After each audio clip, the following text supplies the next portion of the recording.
Осы нәрсеге пайғамбарымыз саллаллаху сұралған ғой. Осы дене ағза мүшелердің барлығы сөйлесе, ең әуелгі не сөйлейді деген.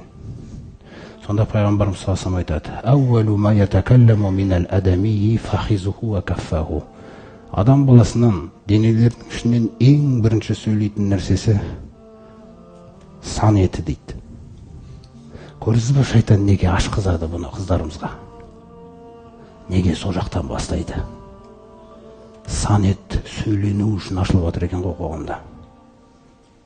Қараңыз, сосын қолдары дейді. Қолмен ұстайсың бөтен біреуді. Көрдіңіз қандай нәрселер бар. Ең әуел осы екеуі сөйлейді дейді.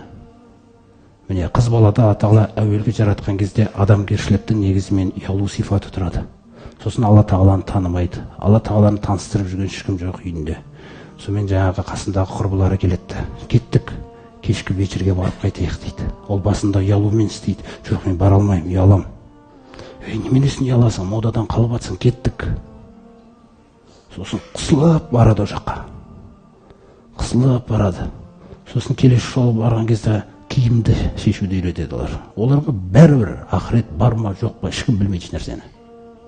Міне, содан жаңағындай оған енді сенен басқаша киім ки, әйтпесе жігіттер қарамайды. Сонымен ол әрең дегенде киеді оны. Ұялу шешіліп жатыр, ұят киімі шешіліп жатыр іштегі. Ол білмейді оны. Сөйтіп барады, бір рет барады, екі рет барады, ұят киімі шешіледі де, ана жақта билеп кетеді.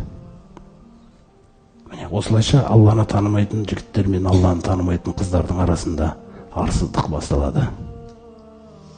Ол арсыздық сияқты емес, ол дамыған заман, ол көз ашықтар, аналары қараңғылар деген мәселе болып отыр да. Осындай дәрежеде әсемдейді дейді. Алла Тағала жаңа Фуссилат сүресінде айтады: "Ва қоййадна лахум қуранаан". Біз олардың алды-артына адам мен жаңағы жыннан болған шайтандарды серік қып қосып қойғанбыз дейді соларға, иман келтірмегендер үшін. Фазайяну лахум, оларға әсемдеп темаға айналдырды дейді өмірдің бұл қырын. Көрдің бе? Фазайяну деген сөз бүгінгі тілде тема қылып жіберді деген сөз. Мәбәйна айдихим ва ма хальфахум. Қорықпай-ақ қой. Әлі жассың ғой, үлгересің. Алдындағы қараш қандай керемет. Міне, анау қызды көрдің ба, анау жігітті көрдің ба деген тақырыптар кетеді. Қандай нәрселер деген. Өстіп кетіп жатыр күллі нәрсе. Алла Тағала Құранда айтып жатыр.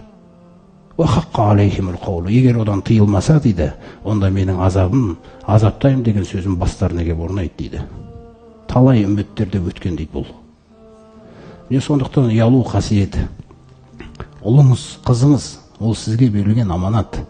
Қу анфусакум ва ахликум дейді. Иман келтіргендер, ана отбасыларыңды, ана бала шағаларыңды қорғаңдар. Тозаққа түсіп кетпесін. Тозақтың отыны солар бақамасын, ертең тастармен бірге жүретін дейді. Сондықтан баланы сізге бергеннен кейін оны 13-те отау иесі ретінде тәрбиелейтіндей берген оның негізі.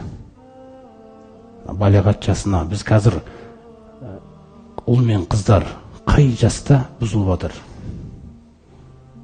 Пайғамбарымыздың сүннетінде 7 жастан бастап намазға бұйырып, 10 жаста бастап намаз үшін соғыңдар.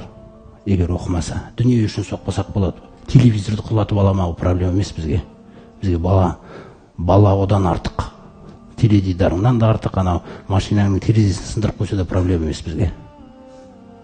Біз оны бұл стандарттармен өлшемейміз, бірақ Алламен байланыс үзіліп жатса, ол біз үшін қиын. Өйткені өзіңнен кейінгі шежірең бұзылып жатса, біткен жерің емес па ол? Көрдіңіз ба? Сондықтан ол баланы, ол ұлды сізге аманат қылып берген тәрбиелеуге.